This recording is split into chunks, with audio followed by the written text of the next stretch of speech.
Good morning, friends. I welcome you all to the online worship of Bangalore South Church this morning. Even as we have gathered together to worship God, let us all turn our Bibles to Psalm 90 and verse number 12. ಬೆಳಗಿನ ಹೊತ್ತಾರಲ್ಲಿ ದೇವರನ್ನು ಆರಾಧಿಸುವುದಕ್ಕಾಗಿ ನಾವೆಲ್ಲರೂ ಸೇರಿಕೊಂಡು ಬಂದಿರುವಾಗ ನಮ್ಮ ಸತ್ಯವೇದಗಳನ್ನು ಕೀರ್ತನೆಗಳು 90ನೇ ಅಧ್ಯಾಯದ 12ನೇ ವಾಕ್ಯಗಳನ್ನು ನಾವು ಓದಿಕೊಳ್ಳೋಣ. Psalm 90 and verse 12. Teach us to number our days all right, that we may gain a heart of wisdom. Kannada Bible ಹೀಗೆ ಹೇಳುತ್ತೆ, ಕೀರ್ತನೆಗಳು 90ನೇ ಅಧ್ಯಾಯ 12ನೇ ವಾಕ್ಯ. ನಾವು ಜ್ಞಾನವುಳ್ಳ ಹೃದಯವನ್ನು ಹೊಂದುವ ಹಾಗೆ ನಮ್ಮ ದಿವಸಗಳನ್ನು ಲೆಕ್ಕಿಸುವುದಕ್ಕೆ ನಮಗೆ ಕಲಿಸು. Hallelujah. This is a wonderful prayer that Moses is praying, or rather teaching the people to pray. And one of the things that he is saying is, in verse number 12, this is one of the instruction that he is giving to the people. And he says, ask the Lord every day, teach me to number my days all right, that I may gain a heart of wisdom. ಈ ಪ್ರಾರ್ಥನೆಯನ್ನು ಮೋಶೆ ಮಾಡಿದಂತ ಪ್ರಾರ್ಥನೆಯಾಗಿದೆ. ಮೋಶೆ ಇಸ್ರಾಯೇಲ್ ಜನರಿಗೆ ಕಲಿಸಿಕೊಟ್ಟಂತ ಪ್ರಾರ್ಥನೆ ಇದಾಗಿದೆ. ಈ ಪ್ರಾರ್ಥನೆಯಲ್ಲಿ ಒಂದು ವಿಷಯ ಮೋಶೆಯು ಜನರಿಗೆ ಹೇಳುತ್ತಾ ಇದ್ದಾನೆ, ಪ್ರತಿನಿತ್ಯವೂ ದೇವರಲ್ಲಿ ನಾವು ಬೇಡಿಕೊಳ್ಳಬೇಕು. ಅದೇನೆಂದರೆ, ನಾವು ಜ್ಞಾನದ ಹೃದಯವನ್ನು ಹೊಂದಿಕೊಳ್ಳುವಂತೆ ನಮ್ಮ ದಿನಗಳು ಕೊಂಚವೇ ಎಂಬುದಾಗಿ ಲೆಕ್ಕಿಸಿಕೊಳ್ಳಲು ನಮಗೆ ಸಹಾಯ ಮಾಡೆಂಬುದಾಗಿ. We know all of us, pray every day. Especially, I do pray for many elderly in my family and in the church. God, that you would bless them with long life. You would satisfy them with long life. ದಿನಪ್ರತಿ ಅನೇಕರು ನಾವು ವಿಶೇಷವಾಗಿ ಮುಪ್ಪಿನ ಪ್ರಾಯದಲ್ಲಿರುವವರಿಗೋಸ್ಕರ ಅಥವಾ ಪ್ರತಿ ಸಾರಿ ಹುಟ್ಟುಹಬ್ಬವನ್ನು ಆಚರಿಸುವಾಗ ನಾವು ಪ್ರಾರ್ಥನೆ ಮಾಡುತ್ತೇವೆ, ದೀರ್ಘಾಯುಷ್ಯದಿಂದ ತಂದೆಯಾದ ದೇವರಿವರನ್ನು ತೃಪ್ತಿಪಡಿಸೆಂಬುದಾಗಿ. That is a good desire. But on the other hand, we have to understand that our life is like a vapor. ಇನ್ನೊಂದು ಕಡೆಯಲ್ಲಿ ನಾವು ಒಂದು ವಿಷಯವನ್ನು ಅರ್ಥೈಸಿಕೊಳ್ಳಬೇಕೇನೆಂದರೆ, ನಮ್ಮ ಜೀವಿತಗಳು ನೀರಿನ ಮೇಲಿರುವಂತ ಗುಳ್ಳೆಗೆ ಸಮಾನವಾಗಿದೆ. ದೇವರ ಕೃಪೆಯಿಂದ ಮಾತ್ರವೇ ದಿನಂಪ್ರತಿ ನಾವು ಇವತ್ತು ಬದುಕುವುದಾಗಿದ್ರೆ ಆತನ ಕೃಪೆ, ನಾಳೆ ಬದುಕುವುದಾಗಿದ್ರೆ ಅದು ಆತನ ಕೃಪೆ, ಇನ್ನೊಂದು ವರ್ಷ ಬದುಕುವುದಾಗಿದ್ದರೆ ಅದು ಆತನ ಕೃಪೆ. Every day we need to understand that our life is very brief. None of us know when is the last day of our life. But this should be our prayer to the Lord every day morning, that we should ask the Lord, God, I know that you have given me a new day, but this day, Lord God, help me to know that my life is in your hand. I don't know when my call is going to come, but Lord, you help me, Lord God, to live in such a way that my life would bring glory to your name. ಪ್ರತಿನಿತ್ಯವೂ ದೇವರಲ್ಲಿ ನಾವು ಈ ರೀತಿಯಾಗಿ ಪ್ರಾರ್ಥನೆ ಮಾಡಬೇಕು. ದೇವರೇ, ಈ ದಿನಕ್ಕಾಗಿ ನಿನಗೆ ಸ್ತೋತ್ರ, ಆದರೆ ನನ್ನ ದಿನಗಳು ಲೆಕ್ಕಿಸಲ್ಪಟ್ಟಿದೆ ಎಂಬುದಾಗಿ ಅರ್ಥೈಸಿಕೊಳ್ಳುವಂತ ಆ ಒಂದು ಕೃಪೆಯನ್ನು ನನಗೆ ಕೊಡು. ಈ ದಿನವನ್ನು ನಿನ್ನ ಮಹಿಮೆಗೋಸ್ಕರ ನಾನು ಬದುಕುವುದಕ್ಕಾಗಿ, ಬಾಳುವುದಕ್ಕಾಗಿ ಸಹಾಯ ಮಾಡುವುದಾಗಿ ನಾವು ದೇವರಲ್ಲಿ ಪ್ರತಿನಿತ್ಯವೂ ಬೇಡಿಕೊಳ್ಳಬೇಕು. There were some people whom God clearly said, now you are going to die, so set forth things right in your life. ಕೆಲವು ಜನರಿಗೆ ದೇವರು ಸ್ಪಷ್ಟವಾಗಿ ಹೇಳಿದ್ದಾನೆ, ಅದೇನೆಂದರೆ, ನಿನ್ನ ಆ ಒಂದು ಸಾಯುವಂತ ಸಮಯ ಬಂದಿದೆ, ನಿನ್ನ ಮನೆಯನ್ನು, ನಿನ್ನ ಜೀವಿತವನ್ನು ಸರಿಪಡಿಸಂತ ಕೆಲವರಿಗೆ ದೇವರು ತನ್ನ ವಾಕ್ಯದಲ್ಲಿ ಹೇಳಿದಾನ. ಎಲ್ಲರಿಗೂ ಇಂಥ ಅವಕಾಶ ಸಿಗೋದಕ್ಕೆ ಸಾಧ್ಯ ಇಲ್ಲ. For example, in the book of Kings we see that God sends his prophet to King Hezekiah, and he says, Hezekiah, time is up for you. You set your life right, you set your home right, because the day of your going is already come. ದೇವರು ಹೆಜ್ಕೀಯನ ಬಳಿಯಲ್ಲಿ ಪ್ರವಾದಿಯನ್ನು ಕಳಿಸಿ ಹೀಗೆ ಹೇಳುತ್ತಾನೆ, ಹೆಜ್ಕೀಯನೇ, ನಿನ್ನ ಸಾಯುವಂತ ಸಮಯ ಬಂದಾಯಿತು, ಆದ್ದರಿಂದ ನಿನ್ನ ಜೀವಿತವನ್ನು ಸರಿಪಡಿಸಿಕೋ, ನಿನ್ನ ಕುಟುಂಬವನ್ನು ಸರಿಪಡಿಸು, ನಿನ್ನ ಜೀವಿತದಲ್ಲಿರುವಂತ ಎಲ್ಲಾ ಸಂಗತಿಗಳನ್ನು ಸರಿಪಡಿಸೆಂಬುದಾಗಿ ದೇವರು ಆತನಿಗೆ ಹೇಳಿದನು. ಈ ರೀತಿಯಾದ ಮಾಹಿತಿಗಳು ಎಲ್ಲರಿಗೂ ಸಿಗೋದಕ್ಕೆ ಸಾಧ್ಯವಿಲ್ಲ. God may not tell each one of us when is the last day of our life, but in hope and in in faith every day. We have to understand, God, help me to live in such a way, even if today is the last day of my life, I should not regret when I see you face to face. I should not regret when I come and meet with you. ದೇವರಲ್ಲಿ ನಾವು ಪ್ರಾರ್ಥನೆ ಮಾಡಬೇಕು. ದೇವರೇ, ಒಂದು ವೇಳೆ ಇವತ್ತೇ ನನ್ನ ದಿನ, ನನ್ನ ಕೊನೆ ದಿನ ಆಗುವುದಾಗಿದ್ದರೆ, ಸತ್ತೋದ ನಂತರ ಸ್ವಾಮಿ ನಿನ್ನನ್ನು ಎದುರುಗೊಳ್ಳುವಂತ ಸಮಯದಲ್ಲಿ ನಾನು ಎಂದಿಗೂ ನಾಚಿಕೆ ಪಡಬಾರದು. God, I should not, hang my head down in shame, but I should be so happy to see you, and I should be able to say to you, God, whatever assignments you gave to me, I have completed fully. That is what Jesus did, right? Jesus, before he could go to his father, he tells his father, Father, whatever work you assigned to me, I have done it. I have fulfilled the will of God, and I am ready to come to you. That should be our hope. That should be the way we all of us live. Friends, understand that this is not our home. The Bible says the same chapter, Moses says in verse number 10, the length of our days is 70 years or 80 if we have the strength. Yet their span is but trouble and sorrow, for they will quickly pass and we will fly away. Hallelujah. 10ನೇ ವಾಕ್ಯದಲ್ಲಿ ಮೋಶೆ ಹೀಗೆ ಹೇಳುತ್ತಾನೆ, ಒಬ್ಬ ಮನುಷ್ಯನ ಆಯುಷ್ಕಾಲವು 70 ವರ್ಷ, ಬಲ ಹೆಚ್ಚಿದರೆ 80. ಆದ್ರೆ ಈ ಎಲ್ಲಾ ವರ್ಷಗಳಲ್ಲಿ ಅನೇಕ ಸಂಕಷ್ಟಗಳು ಬರುತ್ತದೆ. ಒಂದು ದಿನ ಆ ಸಂಕಷ್ಟಗಳೆಲ್ಲ ತೀರಿದ ಮೇಲೆ ನಾವು ಕರ್ತನ ಬಳಿಗೆ ಹೋಗಿ ಸೇರಲಿಕ್ಕಿದ್ದೇವೆ. ಆ ದಿನದಂದು ಪ್ರಿಯ ದೇವಜನರೇ, ನಾವೆಂದಿಗೂ ನಾಚಿಕೆ ಪಡುವಂತ ದಿನವಾಗಿರಬಾರದು. ನಾವು ಜೋಲು ಮುಖವನ್ನು ಹಾಕಿಕೊಂಡು ದೇವರ ಮುಂದೆ ನಿಲ್ಲುವಂತ ದಿನವಾಗಿರಬಾರದು. ಆದ್ರೆ ಯೇಸು ಸ್ವಾಮಿಯ ಹಾಗೆ, ಯೇಸು ಸ್ವಾಮಿ ಯಾವ ರೀತಿಯಾಗಿ ತಂದೆಗೆ ಹೇಳಿದನು, 33 ವರ್ಷಗಳ ಕಾಲದ ನಂತರ ಯೇಸು ಸ್ವಾಮಿ ತನ್ನ ತಂದೆ ಬಳಿಗೆ ಹೋಗುವಾಗ ಅದನ್ನು ಹೇಳ್ತಾನೆ, ತಂದೆಯೇ, ನೀನು ಕೊಟ್ಟಿರುವಂತ ಕೆಲಸವನ್ನು ನಾನು ಮುಗಿಸಿದ್ದೇನೆ, ನಿನ್ನ ಚಿತ್ತವನ್ನು ನೆರವೇರಿಸಿದ್ದೇನೆ, ಈಗ ನನ್ನನ್ನು ಸ್ವೀಕರಿಸಬೇಕು. That should be, our desire.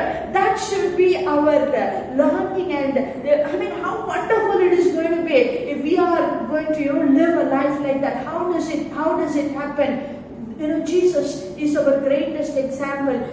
Mark chapter 1 and verse 35 says, every day Jesus, when it was still early in the morning, he got up and he went to a quiet place, and there he would pray and intercede and commune with his Father.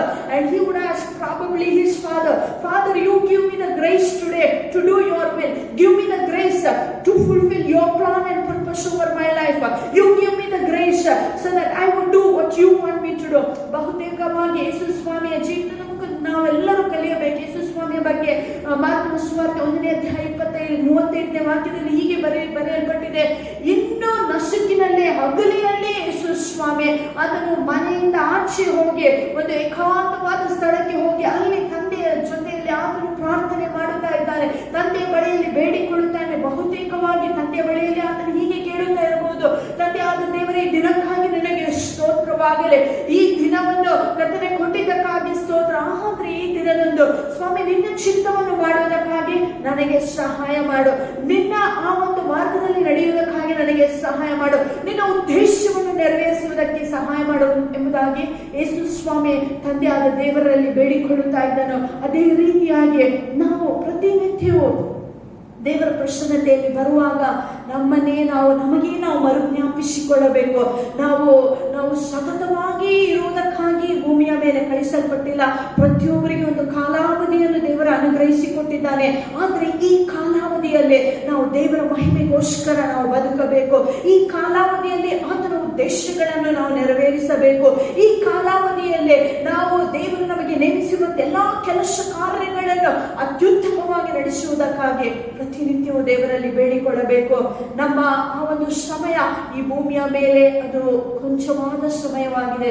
God has given us, the same words in NLT Bible, it reads like this, God help us to understand the brevity of our lives so that we may gain a heart of wisdom. It says, Lord, help me to understand how short my days are, how short my life is, and in this short span of life, help me to accomplish your purposes, oh God. This should be our prayer, my friend, every day. This should be what we ask God. God, give me grace that I would live so well today, thinking that this should be the last day. If you give me grace, I would certainly see tomorrow. But today, Lord God, help me to live so well for the glory of God. That should be our heart's desire. ಪ್ರತಿನಿತ್ಯ ಪ್ರಿಯ ದೇವರ ಜನರೇ, ನಾವು ದೇವರಲ್ಲಿ ಈ ಪ್ರಾರ್ಥನೆಯನ್ನು ಮಾಡಿಕೊಳ್ಳಬೇಕು. ನನ್ನ ದಿನಗಳು ಕೊಂಚವೇ ಎಂಬುದಾಗಿ ನಾವು ಎಣಿಸುವುದಕ್ಕಾಗಿ ನಮಗೆ ಕೃಪೆಯನ್ನು ಕೊಡು. ಆಗ ನಾವು ಜ್ಞಾನದ ಹೃದಯವನ್ನು ಹೊಂದಿಕೊಳ್ಳಬೇಕು. The Bible says, how do you and I acquire wisdom? Fear of God is the beginning of wisdom. If you want to acquire wisdom in your life, start off with the fear of God. Start it off with God, and surely and certainly I will tell you, as long as we are going to live upon this earth, every day we will receive special wisdom from God, so that at the end of the day, when we retire to our beds, we can be so satisfied. We can say, definitely God helped us to live this day for His glory. Let us all pray this morning. God, help me to count my days. Here the psalmist never says count my years, but he says count my days, so that I may gain a heart of wisdom. These days, I know the Bible says lifespan of man is 70, but we are living in very, very challenging times. Many young people, even before they can even reach that age, they just are leaving this world, maybe because of diseases, stress, so many things, accidents. Anything can happen if not for the hand of God upon our lives. That is why we need to pray, God, give me grace not to take my life for granted, not to take my time for granted, not to take my age for granted, but Lord, help me, Lord, that I would count my days and live very responsibly, Lord God. I would, Lord, live very, very faithfully as long as you give me breath upon the face of this earth. ಈ ದಿನಗಳಲ್ಲಿ ದೇವರ ವಾಕ್ಯ ಹೇಳುತ್ತದೆ, ಮನುಷ್ಯನ ಆಯುಷ್ಕಾಲ 70 ವರ್ಷ ಎಂಬುದಾಗಿ. ಆದರೆ ಈ ದಿನಗಳಲ್ಲಿ ನಾವು ನೋಡುವುದಾಗಿದ್ದರೆ ಅನೇಕ ಕಾಯಿಲೆಗಳ ನಿಮಿತ್ತವಾಗಿ, ಒತ್ತಡದ ನಿಮಿತ್ತವಾಗಿ, ಕಷ್ಟ ಹಿಂಸೆಗಳ ನಿಮಿತ್ತವಾಗಿ, ಅಪಘಾತಗಳ ನಿಮಿತ್ತವಾಗಿ, ನೈಸರ್ಗಿಕ ವಿಕೋಪಗಳ ನಿಮಿತ್ತವಾಗಿ ಅನೇಕ ಜನರು ಯೌವನ ಪ್ರಾಯದಲ್ಲಿ, ಕೆಲವು ಮಕ್ಕಳು ಚಿಕ್ಕ ವಯಸ್ಸಿನಲ್ಲಿ ಪ್ರಾಣವನ್ನು ಕಳೆದುಕೊಳ್ಳುತ್ತಾ ಇದ್ದಾರೆ. ಪ್ರಿಯ ದೇವಜನರೇ, ಆದ್ದರಿಂದ ದೇವರು ಕೊಟ್ಟಿರುವಂತಹ ಈ ಒಂದು ಜೀವವನ್ನು ನಾವು ಹಗುರವಾಗಿ ತೆಗೆದುಕೊಳ್ಳದೆ ಗಂಭೀರತೆಯಿಂದ ಪ್ರತಿನಿತ್ಯವೂ ನಾವು ಕರ್ತನ ಪ್ರಸನ್ನತೆಯಲ್ಲಿ ಸಮಯವನ್ನು ಕಳೆದು ಆತನ ಮಹಿಮೆಗೋಸ್ಕರ ಪ್ರತಿ ದಿನವನ್ನು ಜೀವಿಸುವುದಕ್ಕಾಗಿ ನಾವು ಪ್ರಯಾಸ ಪಡಬೇಕು. ಯಾಕಂದ್ರೆ ದೇವರು ಕೊಟ್ಟಿರುವಂತಹ ಈ ಜೀವ ಅದು ವರದಾನ, ಆತನ ವರದಾನ. ಆದರೆ ನಮ್ಮ ಜೀವಿತದಿಂದ ನಾವು ಏನನ್ನು ಮಾಡುತ್ತೇವೋ ನಾವು ದೇವರಿಗೆ ಹಿಂತಿರುಗಿ ಕೊಡುವಂತಹ ಆ ಉಡುಗೊರೆ ನಮ್ಮ ಜೀವಿತವಾಗಿರಬೇಕು. This life is a gift that God has given to us, and what we make out of our life is a gift that we give back to God. May the Lord help each one of us to live just like Moses. He prayed, he said, teach me to number my days. Let us every day pray, God, teach me to number my days, so God, so that I may gain a heart of wisdom. Hallelujah. Let us pray to the Lord. Father, we just thank you for your precious word this morning. Father, we pray this prayer of Moses. Teach us to number our days right, O God, so that we would gain a heart of wisdom. Lord, we thank you for this precious life that you have given to us. This is your gift to us, Lord. Help us every day by the power of the Holy Spirit, Lord, to live for your glory, to fulfill your plan and purpose for our lives, so Lord God, so that our lives would be, Lord God, must a gift back to you, Lord God, Lord, so that you would be truly delighted for having created us and given us a lifespan upon this earth. Every moment of our life, help us to live in the consciousness and the awareness of your holy presence. In Jesus' name we pray. Amen. Amen. God is good, and we thank God for giving us life. But every day we need to remember we are blessed. We have become His children. But out the world, in the world outside, there are so many people who still do not know Christ.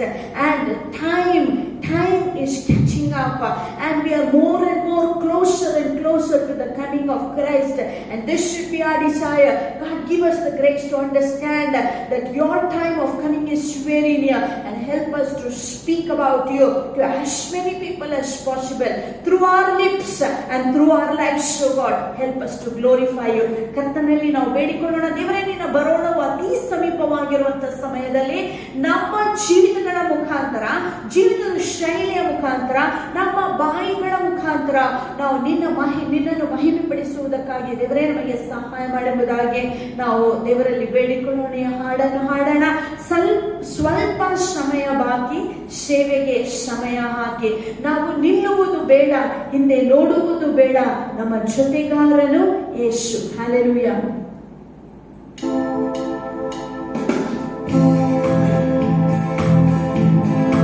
ಸ್ವಲ್ಪ ಸಮಯ ಬಾಕಿ, ಸೇವೆಗೆ ಸಮಯ ಬಾಕಿ. ಸ್ವಲ್ಪ ಸಮಯ ಬಾಕಿ, ಸೇವೆಗೆ ಸಮಯ ಬಾಕಿ. ನಾವು ನಿಲ್ಲುವುದು ಬೇಡ, ಹಿಂದೆ ನೋಡುವುದು ಬೇಡ. ನಾವು ನಿಲ್ಲುವುದು ಬೇಡ, ಹಿಂದೆ ನೋಡುವುದು ಬೇಡ. ನಮ್ಮ ಜೊತೆಗಾರನು ಯೇಸು, ನಮ್ಮ ಜೊತೆಗಾರನು ಯೇಸು. ಸ್ವಲ್ಪ ಸಮಯ ಬಾಕಿ, ಸೇವೆಗೆ ಸಮಯ ಬಾಕಿ. ಸ್ವಲ್ಪ ಸಮಯ ಬಾಕಿ, ಸೇವೆಗೆ ಸಮಯ ಬಾಕಿ. ಸಂದೇಶ ಸಾರುತ್ತಾ ಹೋಗೋಣ, ಸೇವೆಯಲ್ಲಿ ನಾಚಿಕೆ ಬಿಡೋಣ. ಸಂದೇಶ ಸಾರುತ್ತಾ ಹೋಗೋಣ, ಸೇವೆಯಲ್ಲಿ ನಾಚಿಕೆ ಬಿಡೋಣ. ಹೋಗಿ ಜಗಕ್ಕೆ ಸಾರೋಣ, ಎಲ್ಲ ದುಃಖ ಸಾಗಿಸೋಣ. ಹೋಗಿ ಜಗಕ್ಕೆ ಸಾರೋಣ, ಎಲ್ಲ ದುಃಖ ಸಾಗಿಸೋಣ. ಪೂರ್ಣ ಶಾಂತಿಯುವ ಕನಲುಂಟು, ಪೂರ್ಣ ಶಾಂತಿಯುವ ಕನಲುಂಟು. ಸ್ವಲ್ಪ ಸಮಯ ಬಾಕಿ, ಸೇವೆಗೆ ಸಮಯ ಬಾಕಿ. ಸ್ವಲ್ಪ ಸಮಯ ಬಾಕಿ, ಸೇವೆಗೆ ಸಮಯ ಬಾಕಿ. ನಾವು ನಿಲ್ಲುವುದು ಬೇಡ, ಹಿಂದೆ ನೋಡುವುದು ಬೇಡ. ನಾವು ನಿಲ್ಲುವುದು ಬೇಡ, ಹಿಂದೆ ನೋಡುವುದು ಬೇಡ. ನಮ್ಮ ಜೊತೆಗಾರನು ಯೇಸು, ನಮ್ಮ ಜೊತೆಗಾರನು ಯೇಸು. ಸ್ವಲ್ಪ ಸಮಯ ಬಾಕಿ, ಸೇವೆಗೆ ಸಮಯ ಬಾಕಿ. ಸ್ವಲ್ಪ ಸಮಯ ಬಾಕಿ, ಸೇವೆಗೆ ಸಮಯ ಬಾಕಿ. ನಮ್ಮ ಶಿಲುಬೆಯ ನಾವು ಹೊರಡ, ಯೇಸು ಕ್ರಿಸ್ತನ ಹಿಂದೆ ಸಾಗೋಣ. ನಮ್ಮ ಶಿಲುಬೆಯ ನಾವು ಹೊರಡ, ಯೇಸು ಕ್ರಿಸ್ತನ ಹಿಂದೆ ಸಾಗೋಣ. ಯೇಸುವನ್ನು ನೀವು ನೋಡಿ, ತ್ಯಾಗವನ್ನು ನಾವು ಮಾಡಿ. ಯೇಸುವನ್ನು ನಾವು ನೋಡಿ, ತ್ಯಾಗವನ್ನು ನಾವು ಮಾಡಿ. ವಿಶ್ವಾಸಿಗಳಾಗಿ ಇರೋಣ, ವಿಶ್ವಾಸಿಗಳಾಗಿ ಇರೋಣ. ಸ್ವಲ್ಪ ಸಮಯ ಬಾಕಿ, ಸೇವೆಗೆ ಸಮಯ ಬಾಕಿ. ಸ್ವಲ್ಪ ಸಮಯ ಬಾಕಿ, ಸೇವೆಗೆ ಸಮಯ ಬಾಕಿ. ನಾವು ನಿಲ್ಲುವುದು ಬೇಡ, ಹಿಂದೆ ನೋಡುವುದು ಬೇಡ. ನಾವು ನಿಲ್ಲುವುದು ಬೇಡ, ಹಿಂದೆ ನೋಡುವುದು ಬೇಡ.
ಸೇವೆಗಾಗಿ ನಾವೆಲ್ಲರೂ ಕರ್ತನೆ ಕಷ್ಟಪಟ್ಟು ದುಡಿಯುವುದಕ್ಕಾಗಿ ಸಹಾಯ ಮಾಡಬೇಕೆಂಬುದಾಗಿ ತಂದೆ ಆದ ದೇವರೇ ನಾವು ನಿನ್ನಲ್ಲಿ ಬೇಡಿಕೊಳ್ಳುತ್ತೇವೆ. ಮೋಶೆ ಪ್ರಾರ್ಥನೆ ಮಾಡಿದ ಹಾಗೆ ನಮ್ಮ ದಿನಗಳು ಕೊಂಚವೇ ಎಂಬುದಾಗಿ ಲೆಕ್ಕ ಮಾಡಲು ಪ್ರತಿನಿತ್ಯವೂ ಸ್ವಾಮಿ ನಮಗೆ ಕೃಪೆ ಮಾಡಿಕೊಡು.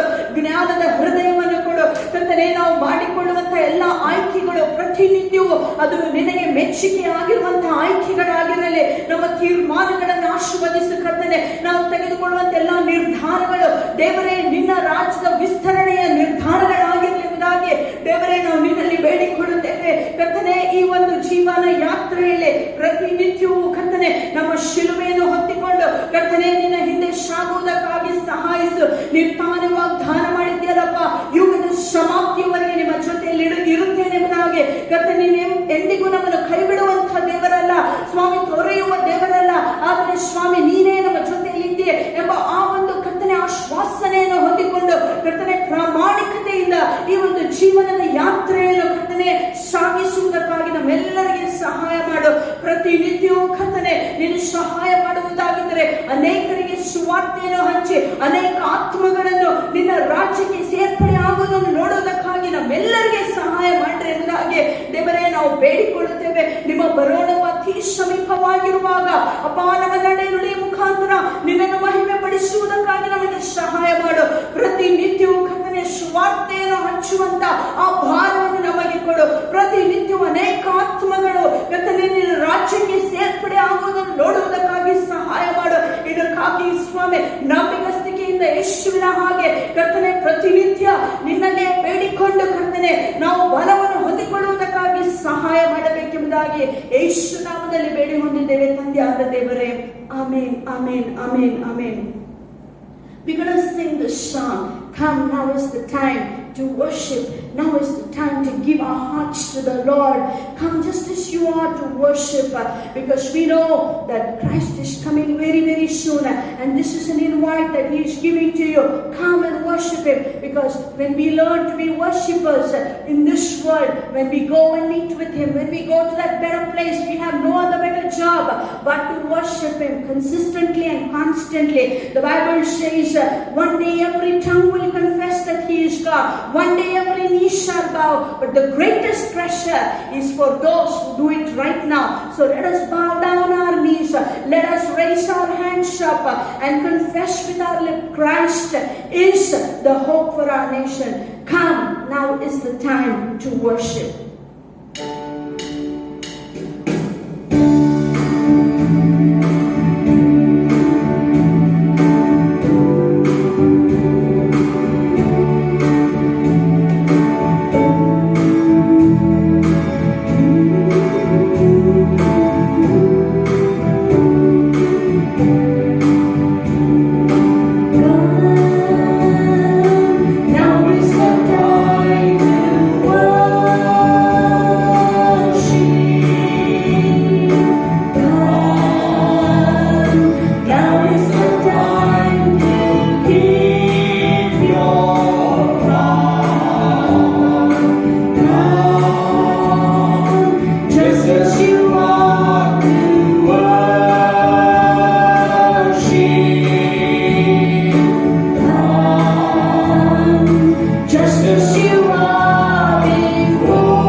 Treasure in nature.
ತಂದೆಯಾದ ದೇವರೇ, ಸುಂದರವಾದ ಬೆಳಗಿನ ಹೊತ್ತಾರೆಗಾಗಿ ನನಗೆ ಸ್ತೋತ್ರವಾಗಲಿ. Help us, Lord, to live a surrendered life every days of our life. ನಮ್ಮ ಜೀವಿತದ ಪ್ರತಿನಿತ್ಯವೂ ಸ್ವಾಮಿ ಒಂದು ಸಮರ್ಪಣೆಯ ಜೀವಿತವನ್ನು ಜೀವಿಸುವುದಕ್ಕಾಗಿ ನಮಗೆ ಸಹಾಯ ಮಾಡು. Help us, Lord, to cheerfully please you. ಕರ್ತನೇ, ಸಂತೋಷದಿಂದ ನಿನ್ನನ್ನೇ ಮೆಚ್ಚಿಸುವುದಕ್ಕಾಗಿ ಪ್ರತಿನಿತ್ಯವೂ ಸಹಾಯ ಮಾಡು. In Jesus' name we pray. Yesu ನಾಮದಲ್ಲಿ ನಾವು ಬೇಡಿಕೊಳ್ಳುತ್ತೇವೆ. Amen. Good morning, friends. Welcome back to Bangalore South Church. Bengaluru south ಸಭೆಗೆ ಮತ್ತೊಂದು ಸಾರಿ ನಿಮ್ಮೆಲ್ಲರನ್ನು ಆಹ್ವಾನಿಸುತ್ತೇವೆ. Today I want to introduce to you Titanic's last hero. ಈ ಟೈಟಾನಿಕ್ ಹಡಗದ ಕೊನೆಯ ಒಬ್ಬ ಹೀರೋ, ಆತನ ಪರಿಚಯವನ್ನು ಮಾಡಿಕೊಳ್ಳಲು ಬಯಸುತ್ತೇನೆ. This is John Harper. ಆತನ ಹೆಸರು ಜಾನ್ ಹಾರ್ಪರ್ ಆಗಿತ್ತು. He was a Baptist pastor. Baptist ಸಭೆಯ ಸಭಾಪಾಲಕರು He ಅವರಾಗಿದ್ದರು. lost his wife. ಅವರ ಹೆಂಡತಿ ತೀರಿ ಹೋಗಿದ್ದರು. He had a 6-year child, ಅವರಿಗೆ daughter. ಒಂದು 6 ವರ್ಷದ ಹೆಣ್ಣು ಮಗಳಿದ್ದಳು. He was invited to preach in Moody Church, Chicago. Chicago ಎಂಬ ಪಟ್ಟಣದಲ್ಲಿ ಮೂಡಿ ಸಭೆಯಲ್ಲಿ ಪ್ರಸಂಗ ಮಾಡುವುದಕ್ಕಾಗಿ ಅವರಿಗೆ ಆಹ್ವಾನ ಪತ್ರ ಸಿಕ್ಕಿತು. He, along with his sister and his daughter, he entered the Titanic ship. ಆ ಕಾರಣದಿಂದ ಅವರು ತಮ್ಮ ಅಕ್ಕನೊಂದಿಗೆ ಮತ್ತು ಮಗಳು 6 ವರ್ಷದ ಮಗಳೊಂದಿಗೆ ಆ ಸ್ಥಳವನ್ನು ಮುಟ್ಟುವುದಕ್ಕಾಗಿ ಟೈಟಾನಿಕ್ ಹಡಗವನ್ನು ಅವರು ಹತ್ತುತ್ತಾರೆ. April 11th, 1912. That was the day he entered the ship. 12ನೇ ಇಸ್ವಿಯಲ್ಲಿ ಏಪ್ರಿಲ್ 11ನೇ ತಾರೀಕಿನಂದು ಅವರು ಹಡಗವನ್ನು ಪ್ರವೇಶಿಸಿದರು.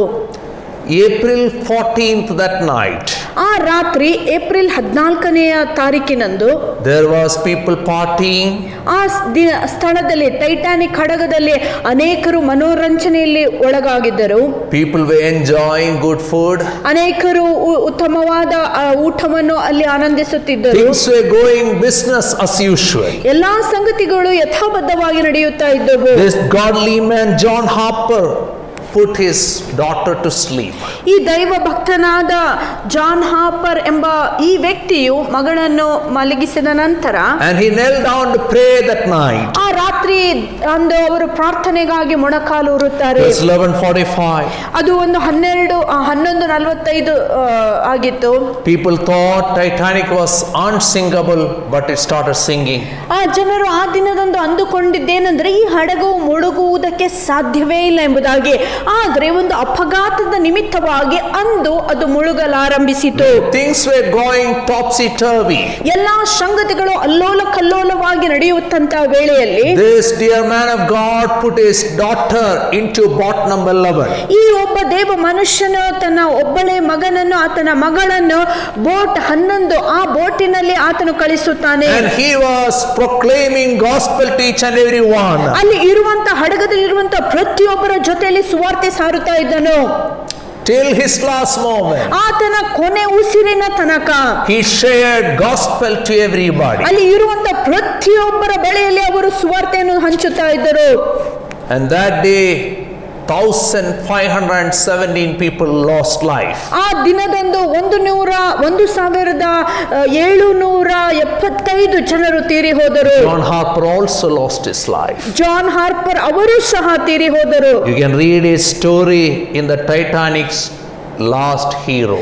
ಟೈಟಾನಿಕ್ ಲಾಸ್ಟ್ ಹೀರೋ ಎಂಬ ಪುಸ್ತಕದಲ್ಲಿ ಅವರ ಕಥೆಯನ್ನು ನಿಮಗೆ ಓದಲು ಸಾಧ್ಯವಾಗುತ್ತದೆ. 4 years after he died, ಅವರು ಸತ್ತು 4 ವರ್ಷಗಳ ನಂತರ out of 4 people who accepted Christ that night, ಆ ರಾತ್ರಿಯಂದು ಕ್ರಿಸ್ತನನ್ನು ಸ್ವೀಕರಿಸಿದಂತ 4 ಜನರಲ್ಲಿ one man, ಒಬ್ಬ he ವ್ಯಕ್ತಿಯು became a pastor. ಅವರು And he ಸಭಾಪಾಲಕರಾದರು. shared his testimony. ಅವರ ಜಾನ್ ಹಾರ್ಪರ್ ಅವರ ಈ ಒಂದು ಸಾಕ್ಷಿಯನ್ನು ಲೋಕಕ್ಕೆಲ್ಲ ಸಾರಿದರು. He said, I am the last convert of John Harper. John Harper ಪ್ರಸಂಗ ಮಾಡಿ ನಾನು ರಕ್ಷಣೆ ಹೊಂದಿದಂತ ವ್ಯಕ್ತಿಗಳಲ್ಲಿ ನಾನು ಕೊನೆಯವನಾಗಿದ್ದೆನು. I titled today's sermon as time runs out. ಇವತ್ತು ನಾವು ಕಲಿಯುವಂತ ಸಂದೇಶವೇನೆಂದರೆ ಕಾಲವು ಸಮೀಪವಾಗುವಾಗ.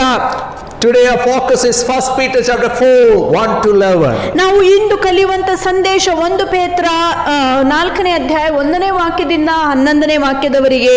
Verse 1 we see here, he who has suffered in his body is done with sin.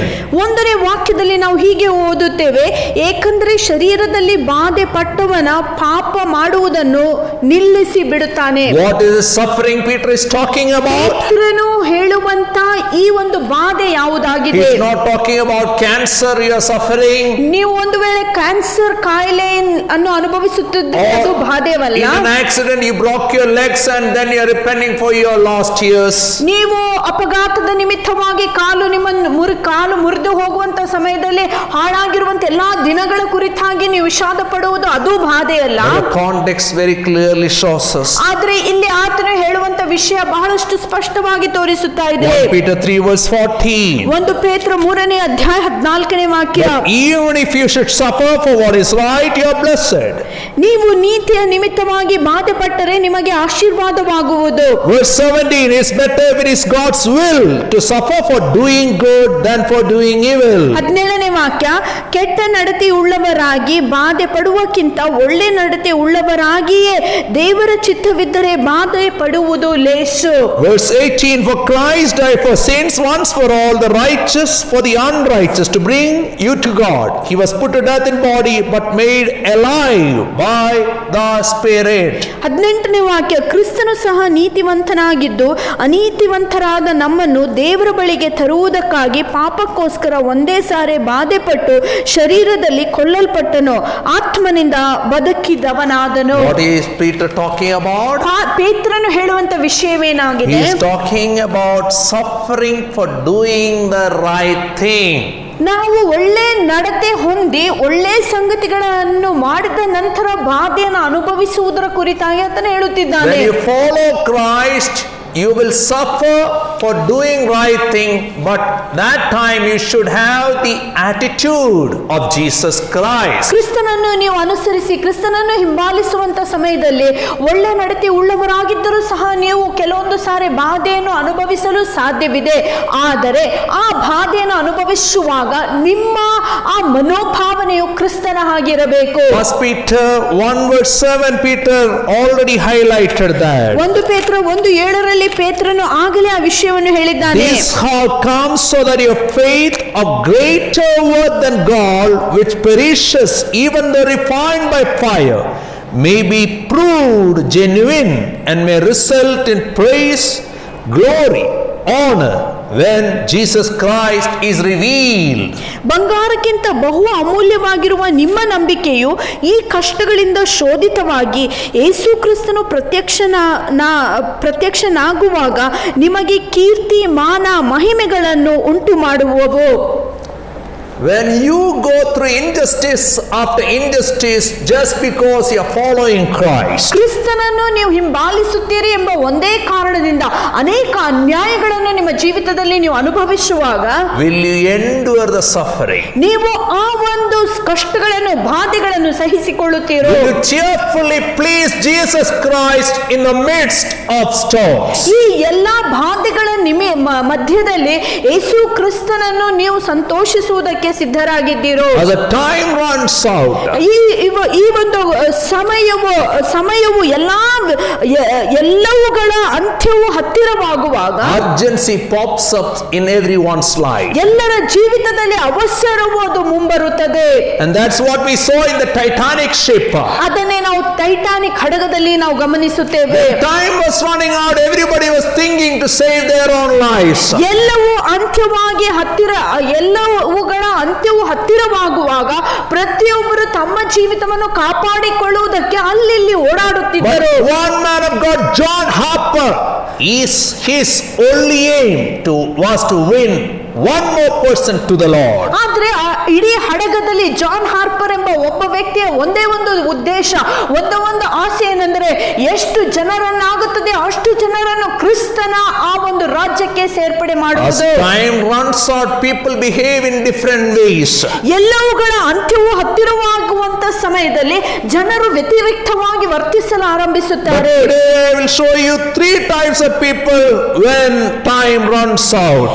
ಎಲ್ಲವುಗಳ ಅಂತ್ಯವು ಹತ್ತಿರವಾಗುವಂತ ಸಮಯದಲ್ಲಿ 3 ವರ್ಗದ ಜನರನ್ನು ನಾವು ನೋಡಲು ಸಾಧ್ಯವಾಗುತ್ತದೆ. First type of people is business as usual people. ಮೊದಲನೇ ವರ್ಗಕ್ಕೆ ಸೇರಿದ ಜನರಂದರೆ ಯಥಾಬದ್ಧವಾಗಿ ಜೀವಿತವನ್ನು ನಡೆಸುವಂತ ಜನರು. They have no awareness of God's timing. ದೇವರ ಆ ಸಮಯದ ಕುರಿತಾದ ಅರಿವೇ ಅವರಿಗಿರಲ್ಲ. They live in their time. ಅವರು ತಮ್ಮ ಸ್ವಂತ ಕಾಲದಲ್ಲಿ ಬದುಕುವರಾಗಿರುತ್ತಾರೆ. Whatever may happen, let's enjoy. That is their motto. ನಮ್ಮ ಜೀವಿತದಲ್ಲಿ ಏನಾದರೂ ಸರಿ, ಮನೋರಂಜನೆ ನಮ್ಮ ಗುರಿ ಎಂಬುದಾಗಿ ಅವರು Verse 4 ಅಂದುಕೊಳ್ಳುತ್ತಾರೆ. to 6.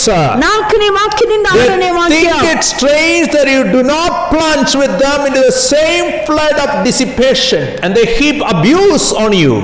But they will have to give account to him who is ready to judge the living and the dead. For this is the reason the gospel was preached, even to those who are now dead, so that they might be judged according to men in regard to the body, but live according to God in regard to the spirit.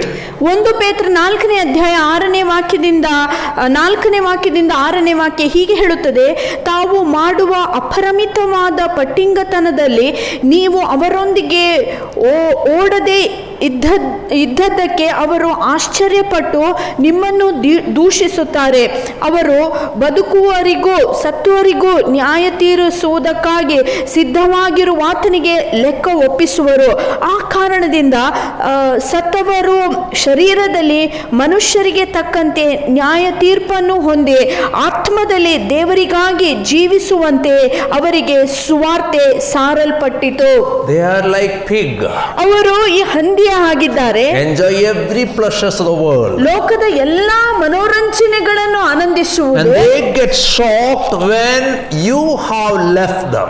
ಆದ್ರೆ ಅವರು ನೀವು ಅವರ ಜೊತೆಯಲ್ಲಿ ಒಂದಾಗಿಲ್ಲ ಎಂಬ ಸಂಗತಿಯನ್ನು ನೋಡುವಾಗ ಅವರಿಗೆ ಗಾಬರಿ And ಉಂಟಾಗುತ್ತದೆ. they are abusing you because you are spoiling their enjoyment. ಅವರ ಮನೋರಂಜನೆಯನ್ನು ಹಾಳು ಮಾಡುತ್ತೀರಿ ಎಂಬ ಒಂದೇ ಕಾರಣದಿಂದ ಅವರು ನಿಮ್ಮನ್ನು ದೂಷಿಸಲಾರಂಭಿಸುತ್ತಾರೆ. And their motto is, let's feast and drink, for tomorrow we die. ಅವರ ಉದ್ದೇಶ ಒಂದೇ ಆಗಿರುತ್ತದೆ, ತಿನ್ನೋಣ ಕುಡಿಯೋಣ, ಏನಕ್ಕಂದ್ರೆ ನಾಳೆ ದಿನ ನಾವು ಸತ್ತು ಹೋಗಬಹುದೆಂಬುದಾಗಿ. That is the verse from 1 Corinthians 15 verse 32. ಈ ವಾಕ್ಯ 1 ಕೊರಿಂಥ 15ನೇ ಅಧ್ಯಾಯ 32ನೇ ವಾಕ್ಯದಲ್ಲಿ ಬರೆಯಲ್ಪಟ್ಟಿದೆ. Because those days people don't have awareness of resurrection. ಯಾಕಂದ್ರೆ ಆ ದಿನಗಳಲ್ಲಿ ಪುನರುತ್ಥಾನದ ಕುರಿತಾಗಿ ಜನರಿಗೆ ಅರಿವೇ ಇರಲಿಲ್ಲ. These people who is business as usual, they don't believe in a life after death. ಯಥಾಬದ್ಧವಾಗಿ ಜೀವಿಸುವಂತ ಜನರು ಮುಂಬರುವಂತ ನ್ಯಾಯ ತೀರ್ಪಿನಲ್ಲಿ ಅಥವಾ ಪುನರುತ್ಥಾನದಲ್ಲಿ ಅವರಿಗೆ ನಂಬಿಕೆ ಇರಲ್ಲ. But verse 5 reminds them, ಆದ್ರೆ 5ನೇ ವಾಕ್ಯ ಮರುಜ್ಞಾಪಿಸುವಂತ they ವಿಷಯ, believe or not, ಅವರು ನಂಬಿದರೂ ನಂಬದಿದ್ದರೂ ಸಹ have to give account to Jesus who will judge the living and the dead. ಬದುಕಿದವರಿಗೂ ಸತ್ತವರಿಗೂ ನ್ಯಾಯ ತೀರಿಸುವುದಕ್ಕಾಗಿ ಸಿದ್ಧವಾಗಿರುವ ಆತನಿಗೆ ಲೆಕ್ಕವನ್ನು ಒಪ್ಪಿಸಿ ಕೊಡಬೇಕೆಂಬುದಾಗಿ ಅವರಿಗೆ ತಿಳಿಯಬೇಕು. However loose living you live, one day you have to be accountable to God. ನೀವು ಯಾವುದೇ ಪಾಪ ಜೀವಿತದಲ್ಲಿ ನೀವು ಜೀವಿಸುವುದಾಗಿದ್ರೆ ಒಂದು ದಿನ ದೇವರಿಗೆ ಲೆಕ್ಕವನ್ನು ನೀವು ಕೊಡಲೇಬೇಕು. That's why verse 6 reminds us. ಆದ್ದರಿಂದ 6ನೇ ವಾಕ್ಯ ನಮ್ಮನ್ನು That ಮರುಜ್ಞಾಪಿಸುತ್ತದೆ. is the reason the gospel is being preached to each and every human being. ಆ ಕಾರಣದಿಂದ ಪ್ರತಿಯೊಬ್ಬರಿಗೆ ಸುವಾರ್ತೆಯು ಸಾರಲ್ಪಟ್ಟಿತು ಎಂಬುದಾಗಿ ವಾಕ್ಯ ಹೇಳುತ್ತದೆ. We are reminding people you can have your timetable, but God's timetable, time, things will happen according to his timetable. ನಾವು ಜನರಿಗೆ ಮರುಜ್ಞಾಪಿಸುವುದೇನೆಂದರೆ ನಿಮ್ಮ ಇಷ್ಟ ಬಂದ ಹಾಗೆ ನೀವು ವರ್ತಿಸಲು ನಡೆಯಲು ಸಾಧ್ಯವಿದೆ. ಆದರೆ ಒಂದೊಂದು ವಿಷಯವನ್ನು ನಾವು ಮರೆಯಬಾರದು, ಅದೇನೆಂದರೆ ಎಲ್ಲಾ ಸಂಗತಿಗಳು ದೇವರ ಇಚ್ಛಾನುಸಾರವಾಗಿ ಇದು ನಡೆಯುತ್ತದೆ. That's why in the high-tech world we should have a high-touch relationship with the Almighty God. ಆದ್ದರಿಂದ ಈ ಒಂದು ಲೋಕದಲ್ಲಿ ತಾಂತ್ರಿಕವಾದಂತ ಲೋಕದಲ್ಲಿ ನಾವು ದೃಶ್ಯವಾದ ದೇವರೊಟ್ಟಿಗೆ ಯಾವಾಗಲೂ ಸಂಬಂಧವನ್ನು ಬೆಳೆಸಿರಬೇಕು. The second type of people, ಎರಡನೇ ವರ್ಗದ ಜನರು, they are not like pigs, ಅವರು ಹಂದಿಗಳ ಹಾಗೆ they ಅಲ್ಲ, are like lamb. ಅವರು ಕುರಿಮರಿಗಳಂತಿದ್ದಾರೆ. Their life is transformed. ಅವರ ಜೀವಿತವು ಬದಲಾಗಿದೆ. They hate dirt. ಅವರು ಕೊಳಚೆಯನ್ನು ಹಗೆ They ಮಾಡುವಂತವರು, will eat only what is clean. ಶುದ್ಧವಾದದ್ದನ್ನೇ ಅವರು ಸೇವಿಸುವಂತ ಜನರಾಗಿದ್ದಾರೆ. And they are mentioned in verse 1 to 3. 1ನೇ ವಾಕ್ಯದಿಂದ 3ನೇ ವಾಕ್ಯದವರೆಗೆ ಅವರ ಬಗ್ಗೆ They ಬರೆಯಲ್ಪಟ್ಟಿದೆ. are people who had enough in the past. ಹಿಂದಿನ ದಿನಗಳಲ್ಲಿ ಅನೇಕ ವಿಷಯಗಳನ್ನು ಆಗಲೇ ಅವರು ಅನುಭವಿಸಿದ್ದಾರೆ. Verse 1 shows their attitude. 1ನೇ ವಾಕ್ಯವು ಅವರ ಮನೋಭಾವನೆ ಭಾವನೆಯನ್ನು ತೋರಿಸುತ್ತದೆ. Therefore, since Christ suffered in his body, arm yourselves also with the same attitude, because he who has suffered in his body is done with sin. ಕ್ರಿಸ್ತನು ನಮಗೋಸ್ಕರ ತನ್ನ ದೇಹದಲ್ಲಿ ಬಾಧೆ ಪಟ್ಟಿದ್ದರಿಂದ ನೀವು ಸಹ ಆತನಲ್ಲಿದ್ದ ಬಾಧೆಗಳನ್ನು ಧರಿಸಿಕೊಳ್ಳಿರಿ. ಏಕೆಂದರೆ ಶರೀರದಲ್ಲಿ ಬಾಧೆ ಪಟ್ಟವನು ಪಾಪ ಮಾಡುವುದನ್ನು ನಿಲ್ಲಿಸಿ ಬಿಡುತ್ತಾನೆ.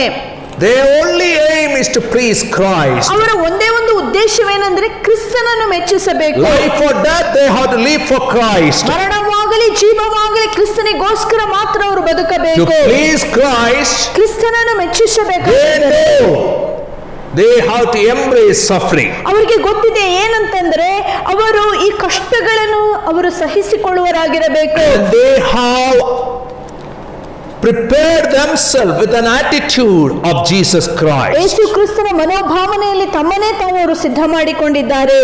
Not only that, ಅಷ್ಟು ಮಾತ್ರವಲ್ಲ, they have some anxiety. ಅವರಿಗೆ ಕೆಲವೊಂದು ಚಿಂತಾಗೃತಗಳುಂಟು. What is their ಅವರ anxiety? ಚಿಂತೆ ಏನು? Verse 2. ಎರಡನೇ As ವಾಕ್ಯ, a result, he does not live the rest of his earthly life for evil human desires, but rather for the will of God. ಶರೀರದಲ್ಲಿ ಇನ್ನು ಉಳಿದಿರುವ ತನ್ನ ಜೀವಿತ ಕಾಲದಲ್ಲಿ ಮನುಷ್ಯರ ದುರಾಶೆಗಳ ಪ್ರಕಾರ ಬದುಕದೆ ದೇವರ ಚಿತ್ತದ ಪ್ರಕಾರ ಬದುಕುವನು. What is their anxiety? ಅವರಲ್ಲಿ ಇರುವಂತ ಚಿಂತೆ ಏನಾಗಿದೆ? Rest of our lives, ನಮ್ಮ ಜೀವಿತದ ಉಳಿದ every ಕಾಲವೆಲ್ಲ second, every moment, ಪ್ರತಿ ಕ್ಷಣವೂ ಪ್ರತಿ we ಗಳಿಗೆ are anxious to do the will of God ದೇವರ ಚಿತ್ತವನ್ನೇ ಮಾಡುವುದಕ್ಕಾಗಿ ನಾವು ಬಯಸುತ್ತಾ ಇದ್ದೇವೆ, according to his word. ಆತನ ವಾಕ್ಯಕ್ಕನುಸಾರವಾಗಿ. That was anxiety of Abraham Lincoln. Abraham Lincoln ಅವರ ಒಂದು ಆಲೋಚನೆ ಚಿಂತೆ ಇದಾಗಿತ್ತು. Abraham Lincoln is saying, Abraham Lincoln ಅವರು ಹೀಗೆ ಹೇಳುತ್ತಾರೆ. what did he say? ಅವರು ಹೇಳಿದಿರುವಂತ He ಮಾತೇನು? said, ಅವರು ಹೀಗೆ ಹೇಳಿದರು, I am not bothered whether God is with me, ದೇವರು ನನ್ನ ಜೊತೆಯಲ್ಲಿ ಇದ್ದಾನೆ ಎಂಬ ಆ ಚಿಂತೆ ನನಗಿಲ್ಲ. I am anxious ಆದ್ರೆ ನನಗೆ ಒಂದು ಚಿಂತೆ ಇದೆ, whether I am with God, ನಾನು ದೇವರ ಜೊತೆಯಲ್ಲಿ ಇದ್ದೇನಾ ಎಂಬ ಚಿಂತೆ. because I know God is always right. ಯಾಕಂದ್ರೆ ನನಗೆ ಒಂದು ವಿಷಯ ಗೊತ್ತುಂಟು, ದೇವರು ಯಾವಾಗಲೂ ಸರಿಯಾದದ್ದನ್ನೇ ಮಾಡುವಾತನಾಗಿದ್ದಾನೆ. Are we anxious like that? ನಿಮ್ಮ ಹಾತುರೆಗಳು ಹಾಗುಂಟು. Many people use God for their plans and projects, ಅನೇಕ ಜನರು ದೇವರನ್ನು ತಮ್ಮ ಸ್ವಂತ ಕೆಲಸಗಳಿಗೋಸ್ಕರ but rest ಉಪಯೋಗಿಸಿಕೊಳ್ಳುತ್ತಾರೆ. of our life, ಆದ್ರೆ ನಮ್ಮ ಜೀವಿತದ ಉಳಿದ ಕಾಲವೆಲ್ಲ if only we are anxious like Abraham Lincoln, Abraham Lincoln ಅವರ ಹಾಗೆ ನಮ್ಮ ಭಯಕೆಗಳಾಗಿರುವುದಾಗಿದೆ. anxious to be with the Lord in his projects. ದೇವರ ಕಾರ್ಯ ಕೆಲಸಗಳನ್ನು ಆತನ ಚಿತ್ತಾನುಸಾರವಾಗಿ ನಡೆಸುವಂತದ್ದು. Now what is that they got so satiated in the past? ಅವರು ಯಾವ ಸಂಗತಿಗಳ ಜೊತೆಯಲ್ಲಿ ನಡೆದಂತ ಸಂಗತಿಗಳಲ್ಲಿ ಬೇಸರ What is ಹೊಂದಿದ್ದರು? the things that they gave up desire? ಎಂತ ಯಾವ್ಯಾವ ಆಶೆಗಳನ್ನು ಈ ಜನರು ಬಿಟ್ಟುಕೊಟ್ಟರು? Verse 3.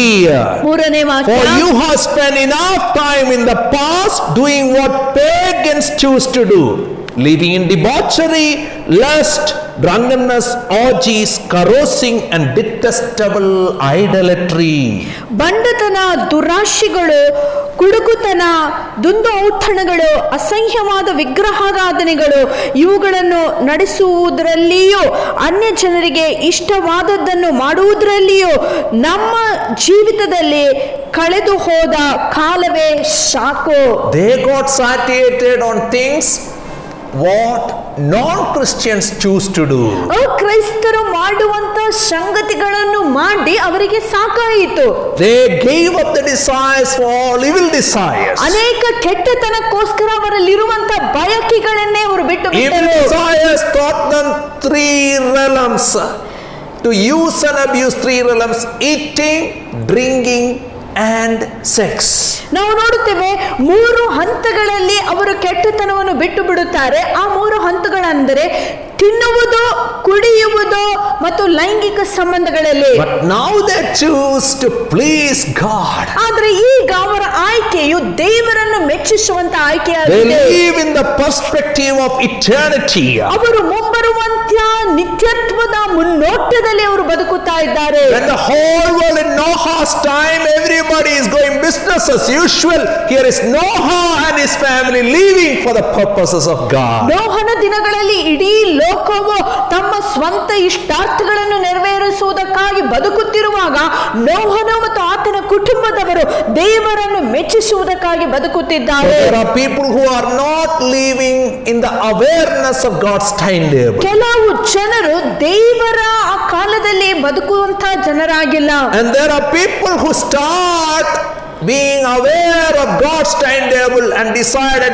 no more living for the pleasures of this evil world, but we are going to live for eternity. ಆದ್ರೆ ಇನ್ನು ಕೆಲವು ಜನರು ಕ್ರಿಸ್ತನನ್ನು ಸ್ವೀಕರಿಸಿದ ನಂತರ ಅವರ ಹೃದಯದ ಇಷ್ಟಾರ್ಥಗಳು ಬದಲಾಗಿವೆ. ಅವರು ಹೀಗೆ ಹೇಳುತ್ತಾರೆ, ಲೋಕದ ಜನರ ಹಾಗೆ ನಾವು ವರ್ತಿಸುವುದು ಬೇಡ, ಲೋಕದ ಎಲ್ಲ ವ್ಯಾಮೋಹಗಳು ನಮಗೆ ಸಾಕು, ನಾವು ಒಂದು ನಿತ್ಯತ್ವದ ಮುನ್ನೋಟದಲ್ಲಿ ನಾವು ಜೀವಿಸಬೇಕೆಂಬುದಾಗಿ ಅವರು ಹೇಳುತ್ತಾರೆ. And then verse 7 to 11 talks about the community of people who is living for eternity. 7ನೇ ವಾಕ್ಯದಿಂದ 11ನೇ ವಾಕ್ಯದಲ್ಲಿ ಈ ಒಂದು ಗುಂಪಿನ ಜನರು ಒಂದು ಸಮುದಾಯಕ್ಕೆ ಸೇರಿದ್ದಾರೆ. ಈ ಸಮುದಾಯವು ಅವರ ಯಾವಾಗಲೂ ಅವರ ಮುನ್ನೋಟವು ಮುಂಬರುವಂತ ನಿತ್ಯ ಜೀವವಾಗಿದೆ. And they encourage each other with one statement, the end of all things is near. ಅವರು ಒಂದೇ ಒಂದು ವಿಷಯವನ್ನು ಹೇಳಿ ಎಲ್ಲರನ್ನು ಉತ್ತೇಜಿಸುತ್ತಾ ಇದ್ದಾರೆ. ಅದೇನೆಂದರೆ ಎಲ್ಲವುಗಳ ಅಂತ್ಯವು ಹತ್ತಿರವಾಗಿದೆ. Very soon our master is coming. ಅತಿ ಶೀಘ್ರದಲ್ಲಿಯೇ ನನ್ನ ಯಜಮಾನನು ಬರಲಿಕ್ಕಿದ್ದಾನೆ. Who is promised is faithful. ವಾಗ್ದಾನ ಮಾಡಿದ ಆತನು ನಂಬಿಗಸ್ತನೇ. Cheer up for the Lord. ಕ್ರಿಸ್ತನಿಗೋಸ್ಕರ ನೀವು ತೇಜಿಸಲ್ಪಡಿರಿ. Few more hours. ಇನ್ನು ಕೆಲವು ಗಳಿಗೆಗಳು ಮಾತ್ರ. Our pain is over. ನಮ್ಮ ನೋವುಗಳು, Our suffering is over. ಕಷ್ಟಗಳು ತೀರಿತು. Our reward is near. ನಮ್ಮ ಬಹುಮಾನದ ದಿನವು ಹತ್ತಿರವಾಗಿದೆ. And what these people should do as time runs out? ಎಲ್ಲವುಗಳ ಅಂತ್ಯವು ಹತ್ತಿರವಾಗುವಾಗ ಈ ಜನರು ಮಾಡಬೇಕಾದದ್ದು. And that is what verse 7 onwards talks. 7ನೇ ವಾಕ್ಯದಿಂದ ಹೇಳುವಂತ ಸಂಗತಿಗಳು They have to do 3 things. 3 ವಿಷಯಗಳನ್ನು ಅವರು As time ಮಾಡಬೇಕಾಗಿದೆ. runs out. ಎಲ್ಲವುಗಳ ಸಂಗತಿಗಳ ಹತ್ತಿರವಾಗುವಾಗ Number 1, ಮೊದಲನೆಯದಾಗಿ verse 7, they should be earnest and disciplined in prayer. ಅವರು ಪ್ರಾರ್ಥನೆಯಲ್ಲಿ ಸಮಯವುಳ್ಳವರಾಗಿರಬೇಕು, ಸ್ವಚಿತ್ತರಾಗಿರಬೇಕು. Verse 7, therefore be clear-minded and self-controlled so that you can pray.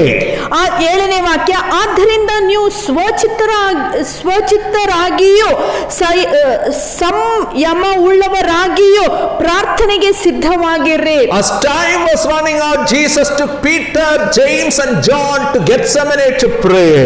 ಸಮಯವು ಹತ್ತಿರವಾಗುವಂತ ಸಮಯದಲ್ಲಿ ಯೇಸು ಸ್ವಾಮಿ ಪೇತ್ರ, ಯೋಹಾನ, ಯಾಕೋಬರನ್ನು ಗೆತ್ಸೆಮನೆ ತೋಟಕ್ಕೆ ಪ್ರಾರ್ಥನೆಗೆ ಕರೆದುಕೊಂಡು ಹೋಗುತ್ತಾನೆ.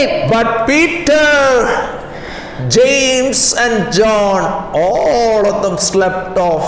ಆದ್ರೆ ಆ ಸಮಯದಲ್ಲಿ ಪೇತ್ರ, ಯೋಹಾನ, ಯಾಕೋಬರು ಎಲ್ಲರೂ ಅವರು ಮಲಗಿಕೊಂಡರು. And Peter never expected he will cut somebody's ear. ಪೇತ್ರನು ಇದನ್ನು ಎಂದಿಗೂ ಆತನು ಅಪೇಕ್ಷಿಸಿರಲಿಲ್ಲ, ಯಾರೋ ಒಬ್ಬ ವ್ಯಕ್ತಿಯ ಕಿವಿಯನ್ನು ಆತನು ಕತ್ತರಿಸಿ ಬಿಡುತ್ತಾನೆಂಬುದಾಗಿ. And that's why he is talking to people who has ear to hear and be self-disciplined and be alert because the Lord's coming is near. Pray faithfully. ಆದ್ದರಿಂದ ಆತನು ದೇವಜನರಿಗೆ ಹೀಗೆ ಉತ್ತೇಜಿಸುತ್ತಾ ಇದ್ದಾನೆ, ಎಚ್ಚರವಾಗಿ ನೀವು ಇದ್ದು ಪ್ರಾರ್ಥನೆ ಮಾಡಬೇಕು, ಸ್ವಚಿತ್ತ ಉಳ್ಳವರಾಗಿರಬೇಕು, ಸಂಯಮ ಉಳ್ಳವರಾಗಿರಬೇಕೆಂಬುದಾಗಿ ಆತನು ಜನರಿಗೆ ಉತ್ತೇಜನವನ್ನು ಕೊಡುತ್ತಿದ್ದಾನೆ. Levi means connect. ಲೇವಿ ಎಂಬ ಪದದ ಅರ್ಥವು ಅದು ಹೊಂದಾಣಿಕೆಯನ್ನು ಮಾಡಿಕೊಳ್ಳುವುದು. Leah thought Levi is born, now husband will connect to him, her. ಲೇಯಳು ಹೀಗೆ ಆಲೋಚನೆ ಮಾಡಿದಳು, ಲೇವಿ ಹುಟ್ಟಿದ ನಂತರ ನನ್ನ ಗಂಡನು ನನ್ನ ಕಡೆಗೆ ತಿರುಗಿಕೊಳ್ಳುತ್ತಾನೆಂಬುದಾಗಿ. But the tribe of Levi got connected to God. ಆದ್ರೆ ಈ ಒಂದು ಲೇವಿ ಕುಲದ ವಂಶದವರು ದೇವರ ಜೊತೆಯಲ್ಲಿ ಸಂಪರ್ಕವನ್ನು ಬೆಳೆಸಿದವರಾದರು. By prayer you will get connected to God. ನೀವು ಪ್ರಾರ್ಥನೆ ಮಾಡುವಂತ ವೇಳೆಯಲ್ಲಿ ದೇವರ ಜೊತೆ ಸಂಪರ್ಕಗಳನ್ನು ಬೆಳೆಸುತ್ತೀರಿ. Through prayer God will shape you to become all God planned for your life. ಪ್ರಾರ್ಥನೆ ಮುಖಾಂತರ ದೇವರು ನಿಮ್ಮನ್ನು ರೂಪಿಸುತ್ತಾನೆ. ಆ ಸಮಯದಲ್ಲಿ ದೇವರ ಎಲ್ಲಾ ಆಲೋಚನೆಗಳು ನಿಮ್ಮ ಜೀವಿತದ ಮುಖಾಂತರ ಅದು ನೆರವೇರುತ್ತವೆ. By prayer every mountain type problems of your life will be leveled. ಪ್ರಾರ್ಥನೆಯ ನಿಮಿತ್ತವಾಗಿ ನಿಮ್ಮ ಜೀವಿತದಲ್ಲಿ ಬೆಟ್ಟಗಳ ಆಗಿರುವಂತ ಎಲ್ಲಾ ಕಷ್ಟಗಳು ನೆಲಸಮವಾಗುತ್ತವೆ. By prayer every desires for evil things will perish from your life. ಪ್ರಾರ್ಥನೆ ಮಾಡುವಂತ ವೇಳೆಯಲ್ಲಿ ನಿಮ್ಮಲ್ಲಿರುವಂತ ಎಲ್ಲಾ ಕೆಟ್ಟ ದುರಾಸೆಗಳು ನಿಮ್ಮ ಹೋಗುತ್ತವೆ. Every bitterness will disappear. ಎಲ್ಲ ಕಹಿತನವು ನಿಮ್ಮನ್ನು ಬಿಟ್ಟು Every envy, jealousy, every cruelty will be out of your life. ಮೋಹ, ಮತ್ಸರ, ಕ್ರೂರ ನಡತೆಗಳೆಲ್ಲ ನಿಮ್ಮನ್ನು ಬಿಟ್ಟು ಹೋಗುತ್ತವೆ. And then the second thing to do. ಮಾಡಬೇಕಾದ ಎರಡನೇ ವಿಷಯ Verse 9 and verse 8 and 9. 8 ಮತ್ತು 9ನೇ ವಾಕ್ಯ. What are you to do? Continue to show deep love. ನೀವು ಆಳವಾದ ಪ್ರೀತಿಯಿಂದ ಪ್ರೀತಿಸುವರಾಗಿರಬೇಕು. Above all, love each other deeply, because love covers over a multitude of sins. ಎಲ್ಲವುಗಳಿಗೆ ಮಿಗಿಲಾಗಿ ನಿಮ್ಮೊಳಗೆ ಯಥಾರ್ಥವಾದ ಪ್ರೀತಿ ಇರಲಿ, ಏಕೆಂದರೆ ಪ್ರೀತಿಯು ಎಷ್ಟೋ ಪಾಪಗಳನ್ನು When ಮುಚ್ಚುತ್ತದೆ. you be available to spend time in prayer, the love of God will flow into your heart, and you will learn to cover the multitude of sins of people around you. ನೀವು ಪ್ರಾರ್ಥನೆ ಮಾಡಲು ಪ್ರಾರಂಭಿಸುವಂತ ವೇಳೆಯಲ್ಲಿ ದೇವರ ಪ್ರೀತಿಯು ಪವಿತ್ರಾತ್ಮನ ಮುಖಾಂತರ ನಿಮ್ಮ ಹೃದಯವನ್ನು ತುಂಬಿಕೊಳ್ಳುತ್ತದೆ. ಆ ಪ್ರೀತಿಯು ನಿಮ್ಮಲ್ಲಿ ಬರುವಂತ ಸಮಯದಲ್ಲಿ ಸಕಲ ಪಾಪಗಳನ್ನು ಮುಚ್ಚುವಂತ ಪ್ರೀತಿ ಅದಾಗಿರುತ್ತದೆ. When you go through injustice, ನಿಮ್ಮಲ್ಲಿ ಅನ್ಯಾಯಗಳಾಗುವಾಗ, when you go through constant trouble from people around you, ನಿಮ್ಮ ಸುತ್ತಲೂ ಇರುವಂತ ಜನರು ನಿರಂತರವಾಗಿ ನಿಮ್ಮನ್ನು ಹಿಂಸಿಸುವಾಗ how can you love? ಅವರನ್ನು ಹೇಗೆ ಪ್ರೀತಿಸಲಾಗುತ್ತದೆ? You can be abusive. ನೀವು ಅವರನ್ನು ದೂಷಿಸಲು ಸಾಧ್ಯವಾಗಿರುತ್ತದೆ. But when you spend time in prayer, ಆದ್ರೆ ನೀವು ಪ್ರಾರ್ಥನೆಯಲ್ಲಿ ಸಮಯವನ್ನು ಕಳೆಯುವಾಗ all bitterness will be melted. ನಿಮ್ಮಲ್ಲಿ ಇರುವಂತ ಎಲ್ಲಾ ಕಹಿತನವು ನಿಮ್ಮನ್ನು ಬಿಟ್ಟು Every ಹೋಗುತ್ತದೆ. grumbling will be removed. ನಿಮ್ಮ ಜೀವಿತದಲ್ಲಿ ಇರುವಂತ ಎಲ್ಲಾ ಗುಣಗುಟ್ಟುವಿಕೆ ಹೊರಟು ಹೋಗುತ್ತದೆ. Every deep hurts will be healed. ನಿಮ್ಮಲ್ಲಿ ಇರುವಂತ ಆಳ ನೋವುಗಳೆಲ್ಲ ಅದು ಗುಣ ಹೊಂದುತ್ತವೆ. Then you will be able to not to talk about love, but to show deep love, Christ-like love to others. ಆ ಸಮಯದಲ್ಲಿ ನೀವು ಪ್ರೀತಿಯ ಕುರಿತಾಗಿ ಮಾತನಾಡುವರು ಮಾತ್ರವಾಗಿರುವುದಿಲ್ಲ, ಆದರೆ ಯಥಾರ್ಥವಾದ ಪ್ರೀತಿಯಿಂದ ಒಬ್ಬರನ್ನೊಬ್ಬರು ನೀವು ಪ್ರೀತಿಸಲು That ಸಾಧ್ಯವಾಗುತ್ತದೆ. is verse 9, how we are showing the love. 9ನೇ ವಾಕ್ಯ ಹೇಳುತ್ತದೆ ಹೇಗೆ ನೀವು ಪ್ರೀತಿ Offer ತೋರಿಸಬೇಕು. hospitality to one another without grumbling. ಗುಣಗುಟ್ಟದೆ ಎಲ್ಲರಿಗೂ ನೀವು ಅತಿಥಿ ಸತ್ಕಾರವನ್ನು ಮಾಡಿರಿ. Cooking and feeding and serving others is not joke.